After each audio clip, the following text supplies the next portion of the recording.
देश के प्रधानमंत्री जी ने कहा कि सुबह उपसभापति जी हम लोगों के धरने पर चाय पिलाने के लिए आए थे और बहुत बड़ा दिल दिखाया उन्होंने। मैं प्रधानमंत्री जी से कहना चाहता हूं, प्रधानमंत्री जी आप इतनी बड़ी लड़ाई को इतना छोटा मत बनाइए। ये चाय पीने और पिलाने की लड़ाई नहीं है, ये देश के करोड़ों किसानों के पेट और पीठ पर जो लात मारा गया है, उनका जो निवाला छीना गया है, ये उसकी लड़ाई है। ये चाय पीने की लड़ाई नहीं है। इस लड़ाई को इतना छोटा क्यों बना रहे हैं आप? देश का किसान, देश का अन्नदाता करोड़ों लोगों का पेट भरता है, आपका भी भरता है, हमारा भी भरता है, सांसदों का भी भरता है, मंत्रियों का भी भरता है। उसके इस महान योगदान के सामने ये चाय बहुत छोटी चीज है, उसकी चिंता कीजिए। आज हमारे तमाम विपक्ष के मित्रों ने सदन का बहिष्कार किया। मुद्दा साफ है, हम लोगों का सस्पेंशन भी कोई मुद्दा नहीं है। अगर आप जिंदगी भर के लिए मुझे निलंबित करना चाहते हैं, बिल्कुल निलंबित कर दीजिए, पूरी जिंदगी निलंबित रहने के लिए तैयार हूं। लेकिन हमारे किसान भाइयों का जो निवाला छीना है, वो निवाला वापस कीजिए प्रधानमंत्री जी। जो इस देश के किसानों के पेट और पीठ पे छुरा मारा गया है, उसको, इस काले कानून को वापस लेकर उनको राहत पहुंचाइए प्रधानमंत्री जी।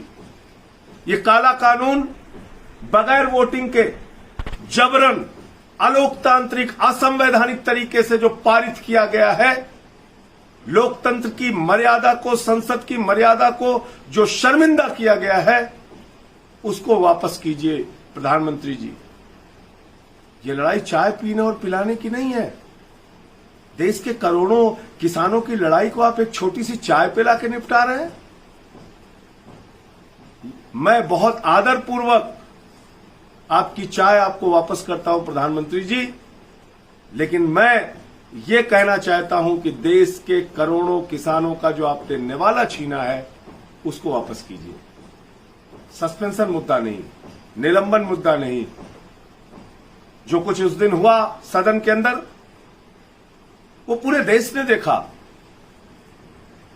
भारतीय जनता पार्टी, आपकी पार्टी राज्यसभा में अल्पमत में थी।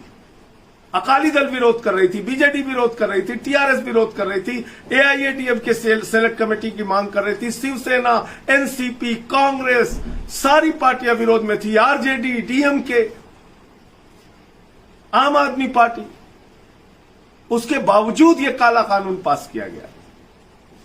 इसलिए इस लड़ाई को छोटा मत बनाइए।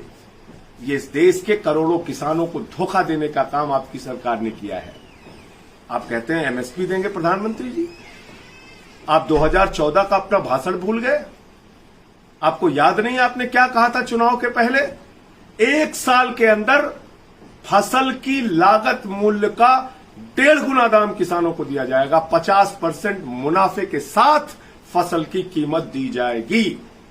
लेकिन आपकी सरकार ने शपथ पत्र देकर सुप्रीम कोर्ट में कहा कि हम 50% मुनाफा नहीं देंगे। कितना धोखा दोगे किसानों को? कितनी बार उनकी पीठ में छुरा मारोगे प्रधानमंत्री जी? पूरे देश को आपको जवाब देना होगा। आज पूरे देश का किसान आंदोलित है, वो चाहे पंजाब का हो, हरियाणा का हो, उत्तर प्रदेश का हो, बिहार का हो। आपने एमएसपी खत्म कर दी। कानून में एक शब्द दिखाइए कहां आपने एमएसपी लिखा है। कोई व्यापारी अगर न्यूनतम समर्थन मूल्य से, कोई पूंजीपति अगर न्यूनतम समर्थन मूल्य एमएसपी से कम में किसान से खरीद करेगा, तो वो किसान कहां गुहार लगाने जाएगा? कौन सा न्यायालय उसकी बात सुनेगा अगर आपने बिल में, कानून में लिखा ही नहीं है एमएसपी के बारे में, एक शब्द नहीं लिखा तीनों बिल में? तो इसलिए मैं फिर दोहरा रहा हूं और विपक्ष के मित्रों को भी कह रहा हूं, हम लोगों का निलंबन कोई मुद्दा नहीं है। ये काला कानून जो बिना वोटिंग के पास किया गया है, उसको वापस लिया जाए और किसानों को राहत पहुंचाई जाए। जय हिंद, इंकलाब जिंदाबाद।